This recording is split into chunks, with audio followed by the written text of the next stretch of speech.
I got a 4XL. 史大夫一直 smart. On 90 Day Fiancé The Other Way, Josh is excited to finally be in China. It's been a couple days since I've been in China, and it's freaking awesome. I'm actually speechless in awe that I'm here. I live in China now. I can't believe it. Living the life in China with no money and no job. He broke. And so is Lily now because she spent over $500,000 renovating a house that didn't even need to be renovated. But he having a good old time. Me, I would be stressed out. And it looks like Lily handles her stress by spending even more money she don't got. She wants to take Josh for a massage. 我想说带假释去感受一下我喜欢的放松的方式。She can't even afford to buy ice cream, but she going out to get a massage because she loved Josh. She want to show Josh how much she loved him. That don't make no sense. Make it make sense. And not just a massage, they're getting something called ear picking, where they go inside of your ear and take out all that wax. So that's even more money she don't have. Is she over there lying? Because if you're that broke, how are you getting a massage and an ear picking too? An ear picking when you can't even buy no ice cream. I was a little worried that they were gonna go a little too far and dig into my brain, but it felt good. It was amazing. I will take ear picking over a massage any day. It just wouldn't be Josh or Lily if they didn't bring up how much money they don't have and whose idea it was to have this traditional Chinese wedding in the first place, because it's still he said, she said over there. They don't know what each other are talking about. They don't know what's going on. It's still, no, you did. No, you did. No, you did.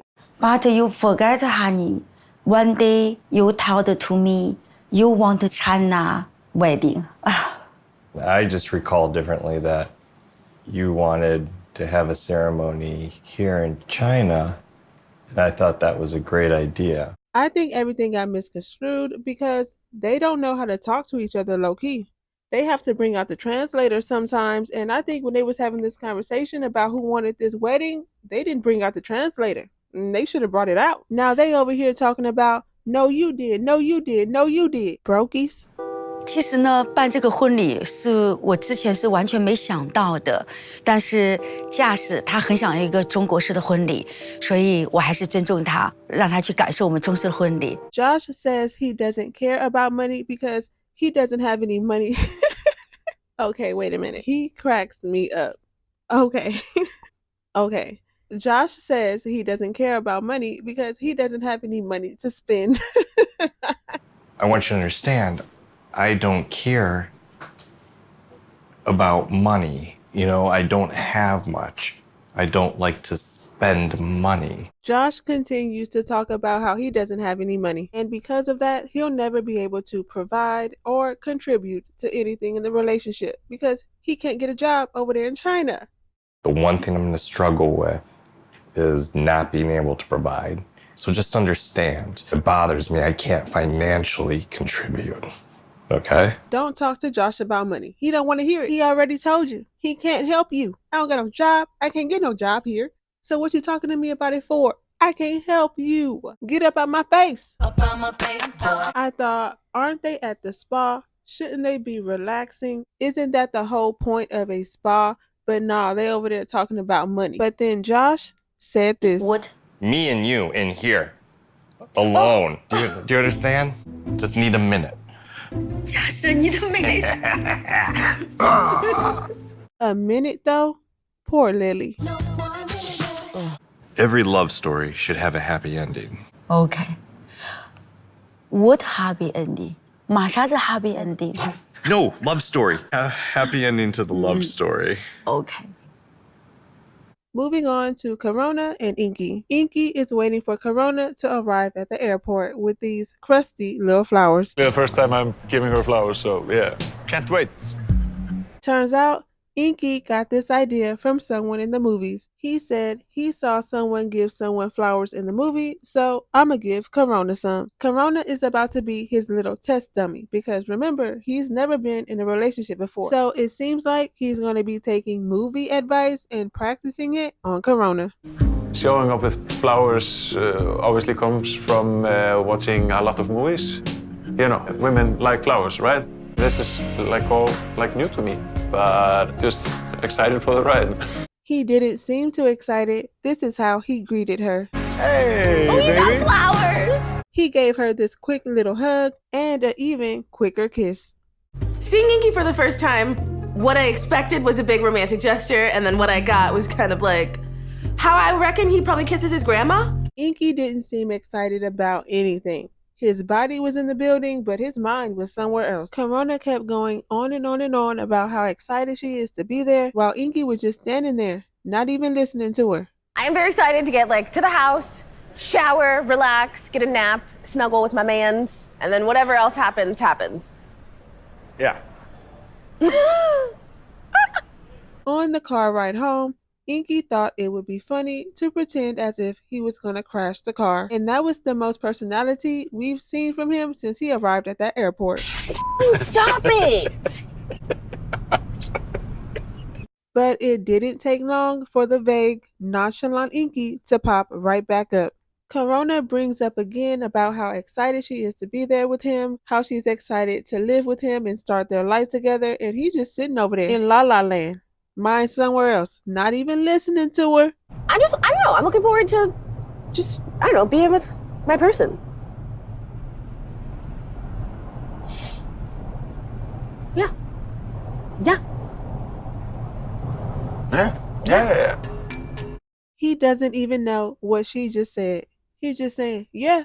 And it continued once they got to the house. But first, Corona was asking him, why didn't you clean out this closet when you knew I was coming? Where am I put my stuff at? We'll figure this out. I need the whole side. I know. I thought you were gonna move your crap. I didn't have time. I came a couple months ago. I prepped Ingy on things that I expected to have in the house. Where am I gonna put my shoes? On the, yeah. Ingy better watch out because he literally doesn't know who he's messing with. Because remember, Corona told us she pops off and she'll pop off on you. She's been soft partnering Ingy this whole time, so he hasn't even seen her real personality yet. And he's in for a rude awakening because with the way he's over there acting, she about to pop off real quick. In my head, I'm thinking, bitch, why wouldn't you move your out of my side of the closet? It takes 2 goddamn seconds. Ingy has a problem with Corona's Big shoes. and the fact that she's some kind of a shoe vampire princess, self-proclaimed, that is. These make me feel like a vampire princess. Vampire princess, okay. How you feeling? A lot of shoes.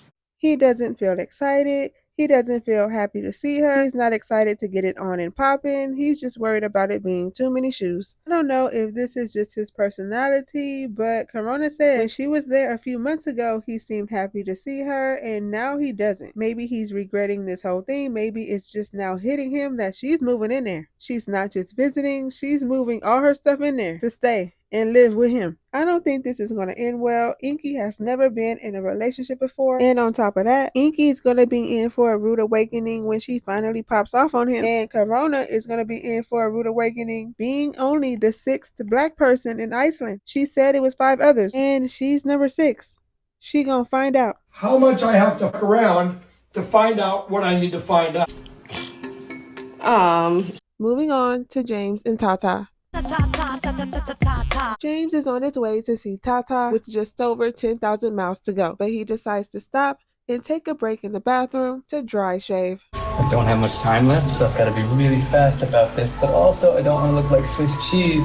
While he's doing that, Tatta is making banana chips with her parents, and she still hasn't told her parents that James is coming there to live with them and make it a 9-person household. It seems like that won't even be a problem because Tatta's mom was over there crying, boo-hoo crying, because Tatta left her to go live in the States with James and that she's getting older now and she just wants to be taken care of. Basically, because Tatta is the youngest child and the youngest child is supposed to stay back and take care of their parents. They're about to be surprised because James and Tatta are here to stay. But what got me is when her mom said, she's the youngest, so I love her the most. May mga anak ko si semua at pagsayang semua. Cuma hindi kanyang paling kecil.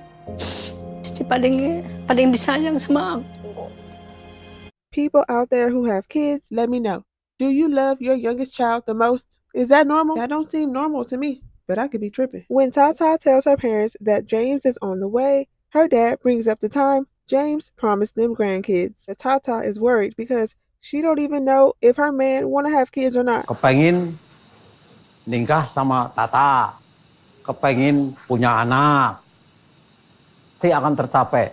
Sorry, dude, but you having grandkids from Tatta and James may not come true. But one thing that will come true is them moving in. Tatta has her sister drop her off at the train station to meet James.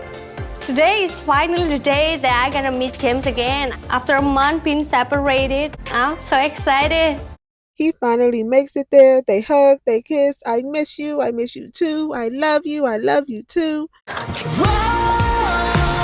You're my universe. You're my galaxy. You're my star and the moon. You're my sun. I did shave for you. I know, and I did. cut myself 15 times. I can't wait to see them selling banana chips together. How about you? And finally, Shekinah and Sarper. Sarper and Shekinah have dinner with Sarper's cousin. And during dinner, they talk about the time Sarper was fat when he was a kid. I was a chubby guy, fat. What? More than You? 260 pounds or more. Sarper also remembers down to the second how long it's been since he's seen Shekinah. 107 days. 2,568 hours. Has he 164,018. But he continues to talk about how hard it was for him being fat and how the kids used to call him a truck driver. In I our remember your jacket. The leather one. Yeah, and what they called you? Truck driver. Why? Because of that black leather jacket. Yeah, I was buttoning up and I was a chubby guy. Baby. These sweatpants are all that fits me right now. Then Shekinah gets mad when the belly dancer comes over to dance on Sarper. It's like, chill out, it's tradition, chill out. She's like, no, respect me, respect me. Wow, babe, you're really into this. Okay. Bye-bye. It's in a relationship, so you can, goodbye. Dancing to me is a tradition, it's a respect. I want you to be respectful. Shekinah brings up all of Sarper's ex-girlfriends that's been in her DMs, warning her about Sarper. Some of these women from his past are reaching out to me on social media. It's the toxicity for me. It runs in the family. Sarper's cousin tells Shekinah it's all of the women who Sarper's dated's fault that the relationship ended. It's their fault. They feel bad about the whole thing. Everything is their fault. Sarper is a god. Nothing's wrong with Sarper.